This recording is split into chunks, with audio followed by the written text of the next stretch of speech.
कारंजात भाजपाच्या जुन्या ज्येष्ठ कार्यकर्त्यांची बैठक संपन्न, त्रिमूर्तीपैकी एकाची तिकीट पक्की.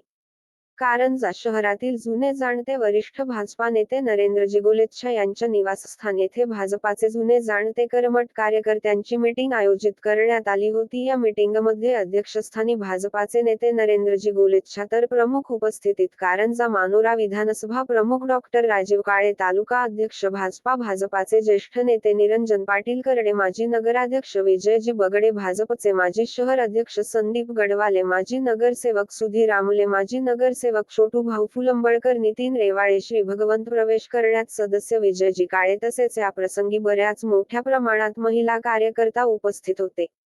या प्रसंगी मान्यवरांनी आपले मत व्यक्त केले. राजू पाटील राजे यांनी असे म्हटले की मी जरी भाजपाच्या तिकिटासाठी आग्रही आहे तरीही भाजपाच्या निष्ठावंत कार्यकर्त्याला जर पक्ष तिकीट देत असेल तर तन मन धन खर्च करून त्याला निवडून आणण्याचे काम करेल. या प्रसंगी डॉक्टर राजीव काळे यांनी सुद्धा अशीच भावना बोलून दाखवली.